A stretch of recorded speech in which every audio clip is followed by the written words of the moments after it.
मी आता इथे वॉशिंग सेंटरवर आहे.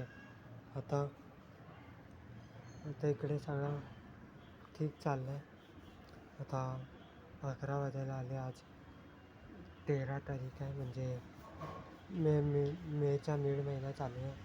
तर आता इथे खूप ऊन असते, पण त्या दुकानात बरं आहे की पंखा आहे. ते काल एक गोष्ट झाली.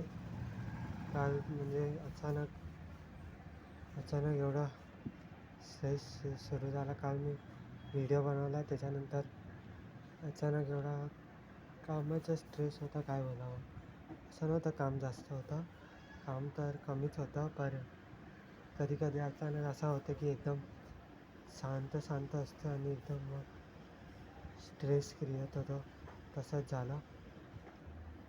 आणि आता तर थोडा आज मी लेटसुद्धा झालो, कारण की काल सकाळी 8:30 वाजता यायचं होतं दुकानामध्ये. तर मी 8:30लाच उठलो.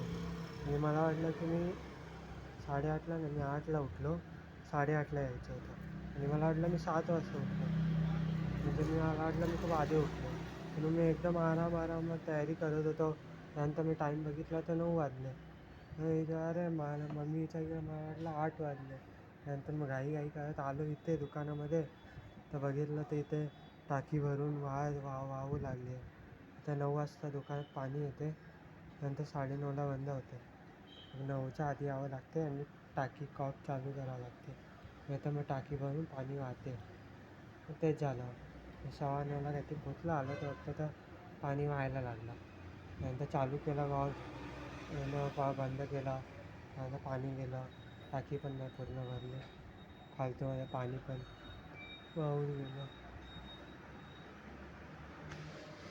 घरी कोण नसते, माझा भाऊ असतो, त्याच्यामुळे गडबड होते. त्यांनी पण मला उठवलं. मी लेट उठलो, काय बोलला पण नाही. ते वाटलं असं मी सुट्टी घेतली आहे, पण मला वाटलेलं की 7 वाजले आणि खरं तर 8 वाजले. त्याच्यामुळे सगळे लेट झाला.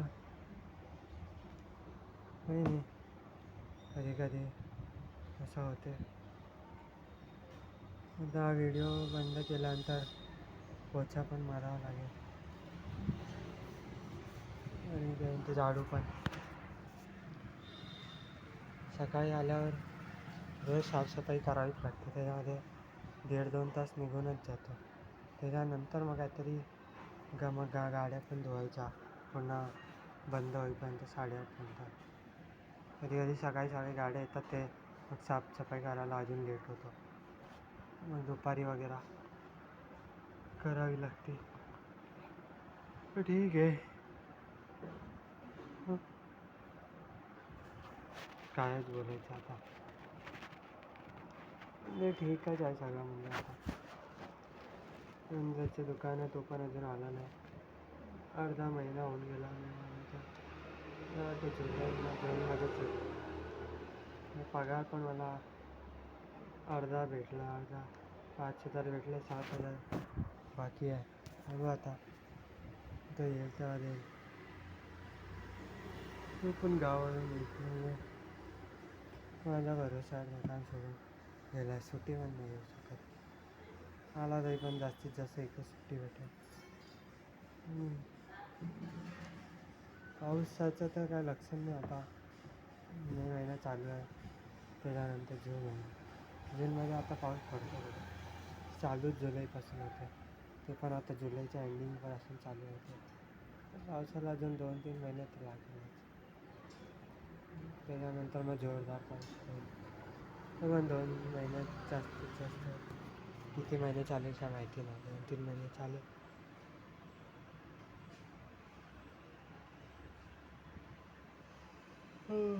बाकीचं सगळं ठीक चाललं. आता थोडी गरमी कमी लागेल तर बरं होईल. बरं आहे इथे वरती पत्रा तरी आहे. पत्रा नसता तर किती गरमीमध्ये हालत खराब झाली असती. ही एक चांगली गोष्ट आहे. ठीक आहे मग, चला बाय.